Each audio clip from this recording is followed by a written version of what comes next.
Continuing the tradition of standout Canadian wrestlers, my guest at this time is well on his way to becoming one of Canada's pro wrestling legends. A former X Division champion, he's now a force to be reckoned with on the TNA roster as captain of Team Canada. He is the master of the devastating Canadian destroyer. He is Petey Williams. Petey, how are you? I'm great, thanks. You've accomplished an impressive amount in your career for someone so young, and it really all began to get rolling for you on the international scale as captain of Team Canada. How would you compare Team Canada in relation to other Canadian stables from the past, such as the Heart Foundation, Anti-Americans, Un-Americans, guys like that? I'd have to say that Team Canada is probably one of the top ones, just because if you look at the Heart Foundation, they've been together, for a long time, so I'd probably say they're the most dominant of all the Canadian groups. Other than that, like all the other type of Team Canada, Un-Americans, those type of factions, they haven't been around for long enough. They're only probably together for like 6 months or so, whereas Team Canada, we've been together for, I don't know, like 2 years or so now. Yeah. So, yeah, a little over 2 years. So, I mean, I'd say we're right up there, one of the top stables from Canada. Yeah. You get to be quite versatile within Team Canada in that you've worked in tag teams and as a singles wrestler in the X Division. Which do you prefer, tag team wrestling or working as a singles wrestler? I mean, they both have their benefits. I mean, my style is the X Division style. I mean, I just like to come up with more innovative and, creative type of things to do. And, when you wrestle guys like, Chris Sabin, Alex Shelley, AJ Styles, guys like that, they want to be creative and such. But, the tag team's good because, you have another guy that you share the workload with. And, you're wrestling more heavyweight. So I'd say it's more of I think it's a toned down style. It's a little bit slower, but sometimes it's more hard hitting, so. But I prefer the X Division over the tag team division any day. Yeah. Given the direction of most modern teams, the trend seems to be that they eventually split up in order to start singles feuds. Do you ever see that happening with Team Canada? Probably. I mean, nothing lasts forever, As much as I'd hate to see it go, I mean, it's probably going to go one day. Team Canada is probably going to run its course, and, people just aren't going to want to see it forever. I don't know how soon it would. I mean, as it plans right now, I don't see myself leaving Team Canada anytime soon. I mean, I like to stay true to my roots, and if I'm the captain of the team, yeah. I don't have any problems with anybody else, so yeah. I'm going nowhere. You mentioned before that, and you've said it in other interviews, that you always have good matches with Chris Sabin. What other X Division wrestlers do you really enjoy working with? I pretty much like working with them all. I mean, I've worked with AJ a number of times, and I usually like our matches. I mean, usually we have, a strong fan base following that want to see Petey Williams versus AJ Styles. I also like wrestling Alex Shelley. Yeah. I just wish I could wrestle him more often, I've only wrestled Chris Daniels on a couple of occasions, and that was pretty good. So would you like to be able to wrestle Chris Daniels a bit more? Oh yeah, definitely. I mean, Chris Daniels. I mean, he's a veteran in the ring, and he's like a good, really, really good. I always tell him that he's the best in the business at what he does. He always knows what the fans want to see and how they're going to react. He has a really, really smart mind when it comes to wrestling. So I always tell him that all the time. So whenever I could get in the ring with him, it's always an honor. Yeah. TNA have just kicked off their first house shows. How do you think they're going? They did. We just did one, and we have another one coming up in June. The first one was really successful. I mean, I think we had a little over 4,000 people there, and we did a lot of merchandise sales, and the crowd was really pumped. We had a lot of people come from Canada. I think we had a few people come from England, just like from all over the States, just to travel to Detroit for the house show. And our next one is, I believe, June 9th in the old Philadelphia, the ECW arena. Right. Oh, right. And I'm wrestling Jerry Lynn there, so that's going to be. Oh, wow. I know Jerry's a legend in that arena, so I mean, I just hope we get thrown a good match. TNA have been making waves with acquisitions lately, such as Christian Cage, Sting, Scott Steiner. What impact would you say they've had on the overall TNA product? I'd say they bring a different, like a more casual fan to view our program. I mean, a lot of people have never heard my name or Chris Sabin's name, and maybe not even AJ Styles' names, because we haven't had the nationwide TV exposure that guys like Sting and Christian have. So I think they do bring a casual fan that will want to check out our product. Like, they might be like, Sting wrestles for this promotion? Yeah. Well, let's check it out. And then, they see Sting, but then they also see, a bunch of X Division guys and great matches and stuff like that. So I think it's good for the product. For sure. At Lockdown recently, you were the second to last competitor eliminated in the Escape the Cage match. How do you enjoy competing in various elimination style matches? How would they compare to something like an Ultimate X match?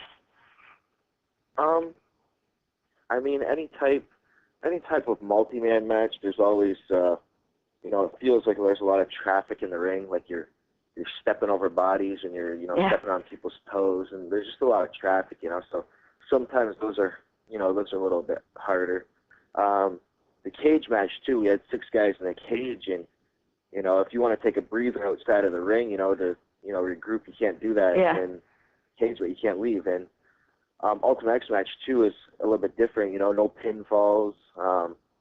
You're using a lot of your upper body strength to climb up on the cables. I mean, but I like the experience of being able to do different things, to say, I've been there, I've done that, and like I prefer singles matches one-on-one, but these matches are good to mix it up, I think. Yeah. You've spent quite a bit of time in many independent promotions, Border City, 1PW, CZW, UWF. Do you have a favourite? Well, let's see. I really enjoy, I made my start at Border City Wrestling, BCW, in Windsor. Yeah. That's where, Scott D'Amore owns that company, and that's where I got my big break. So I was competing there. It's like my home promotion. But I got a big break when I was wrestling for IWA Mid-South. I got on a lot of Smart Mark videos, right. And then I was able to wrestle for CZW, and then eventually be able to wrestle for TNA. So I got a lot of exposure through IWA Mid-South. Yeah. I don't know if I have a favorite. They all have their own benefits. The fans, you see a lot of the same fans in the areas too. So yeah, I have to say, when I wrestle in Canada, it's probably the best, because the fans really look up to me there. Nothing like being on your home turf or something like that. Yeah. Yeah. Do you find it difficult, or even a novelty, switching between 6-sided and 4-sided ring? Actually, no. It's pretty easy. I like to think, I don't know.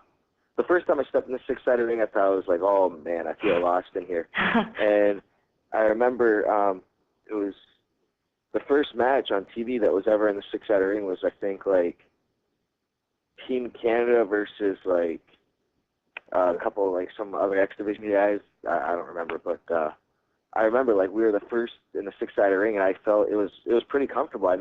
If anything, I feel like there's more room, because the 2 sides are more expanded. It's hard to explain, but there is more room in that ring, and there's more, if you're in a tag team match, there's more neutral corners to isolate your opponent in, but 4-sided ring is good too.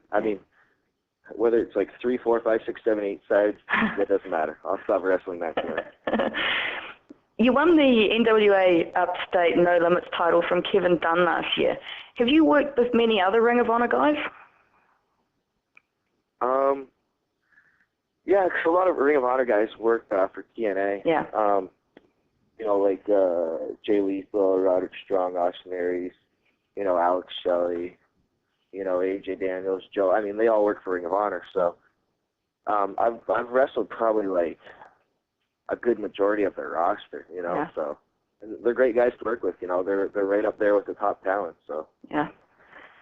You became the first non-American to win the ECWA Super 8 tournament. What was that experience like? I mean, it's probably has to be one of the best experiences I've ever, in my professional wrestling career. Yeah. Just to be, just as you're picked and you're as a winner of that tournament, that's like prestigious, in its own. Mm. But because it's one of the top tournaments in the United States, but when, you go down in history as the first person that is not American to win the ECWA tournament, the Super 8 tournament, that's just, I was just like it's surreal. It's really surreal. But Bobby Roode, my fellow Team Canada member, he was the first ever Canadian to compete in that tournament. So, that I was the first one to ever win it. And so, I don't know, just, it's really good. For sure. Petey, I know you've been asked about the Canadian Destroyer so many times that you now come up with a different story about its origin every time you're asked. Yeah. What's the story for New Zealand fans then? I don't even know. I don't know which ones you guys have heard. Okay, here's a new one. Okay. Let's see. What can I do? It's okay. Here it is. It's actually, I didn't come up with it. Uncle Jeff Jarrett came up with it. He did it back because he used to work for his dad, Jerry Jarrett, in the promotional days, back before, WWE and all that stuff. Yeah. But the thing is, back in the day, his dad told him he couldn't use it because he's a bad guy, and that would make people cheer him. Right. So, yeah, so then Jeff, always been a bad guy, that's when he gave it to me. So, there you go. Uncle Jeff showed it to me. Who was the first poor guy to endure it while it was still a work in progress? This guy, he works for Ring of Honor, actually. His name's Matt Seidel. I don't know if you ever heard of him. It was in February 2000 and either January or February of 2004. Yeah. So a little over 2 years now. He was the first one. I mean, I just said, hey, Matt, we're gonna do this move tonight. He's like, all right, whatever. No questions asked. And ever since then, I've been doing it. I said, okay, I'm going to flip you on your head, and you're going to do a back, and then it's going to make you flip back, and you're going to land in a power driver. He's like, all right, whatever. That's how it happened. And then, that's probably the easiest I had ever had talking to somebody, giving it to them, I know a lot of other people are, really nervous about it and stuff like that, and I've never heard anybody with it. If he'd actually seen it before, he may have gone, no. Oh, yeah. Oh, I know. But, yeah, I was just surprised he had no problem with it. And now, people are, lining up. I don't even have to ask anybody to take it. It's just, people are like, oh, let's do the Destroyer tonight. I'm like, all right, whatever. That must be good, though. Everyone's like, because it's, one of the big legendary moves. Now, oh, come on, do the Destroyer on me. Yeah, I mean, I just like to say, with TNA, I mean, you'll never see that, if you turn on TV and watch any other wrestling promotion. Yeah, you never see that anywhere. Destroyer, it's only at TNA. And, when I'm long gone from wrestling, when I'm dead, 50 years from now, people are still going to be doing the move in wrestling, and it's, they'll probably, I don't know, call it the Canadian Destroyer, if not something else, I don't know, but I'm just always going to go down in history as that guy that made that move famous. For sure. Petey, you've said that you play the guitar in your spare time. What kind of guitar do you play, and how long have you been playing? I've been playing guitar for about 12 years now. I have an electric guitar at home. It's a Gibson Les Paul Epiphone. It's just an electric guitar. And I also have a BC Rich acoustic guitar, and I have another imitation Les Paul bass guitar that I just keep sitting around the house. I used to be in a band. I did that before I wrestled and stuff. And right. Now it's just a spare time thing. If I want to, if I have some music in my head, I'll play it, or Yeah. It's a hobby. Speaking of music, you said that you want to know what the guy says at the end of the Radiohead video, Just. Oh yeah, Just. Yeah. What? You know what he says? Well, I think I might have an answer for you. Somebody said something like, stay away from the world or something like that. I don't know. I think that's the best one I got or something. Well, apparently the band and the director of the video said that they'll never tell. But I did read about this one account of this deaf person who was asked to lip read, and when he offered his interpretation, which was that the guy said, "I'll tell you why, I'll tell you why," but then the video itself ends, so you're never going to know. Oh, so he doesn't even say it? Okay. Nope. I don't know. I just figured, it's pretty intriguing. And I mean, those are things that I just, think about randomly. And yeah. throw them up on my MySpace. Does anybody know this? Does anybody know that? Oh, what can you do? I mean, what can you do? Yeah. As long as I'm not left out of the loop, as long as everybody else doesn't know either, then I'm okay with that. You've said that Scott D'Amore has been a large part of your success and that you look up to him. What is it about his training and friendship that's been so important to you? I mean, just because, when I first walked in the wrestling school, I had, like, baggy clothes on and stuff like that. And Scott looked at me like, you're too small to be a wrestler, kind of. Like, he didn't tell me to get out of here. He's like, I'll take your money and train you. That's what he was thinking. But, then, one day he saw me without my shirt on. He's like, oh, you have a nice little body on you, okay. But you're still short, Yeah. And then he always thought I would never, be able to make it. And he always used to say, like, it's too bad, like that I'll always be working on the independent scene and I'll never get my face shown on TV, just because of my height, But then I remember, we're at Victory Road, our first ever monthly pay-per-view, and I wrestled AJ Styles, and Scott kind of gave me a hug after the match because this was like a big breaking point in, the promotion of TNA and my career as well. And, and Scott was shedding a couple of tears, and he was just like, people always said you never make it because you're too short, but here we are right now. So Oh. We're just, and he just trained me, and he always did everything for me, helped get me booked and stuff like that. He's always been there for me, and Yeah. I always got everything. What's the best advice he's ever given you about the industry? What's the best advice Scott's ever given me? Yeah. Pretty much when I first walked in, he's just like, don't have an attitude. Yeah. I guess, because if you have an attitude in wrestling, I mean, it's not going to get you anywhere. If you think that wrestling owes you something, they don't the sport doesn't owe you anything. You know what I mean? So just don't have an attitude. If you weren't a professional wrestler, what would you be doing?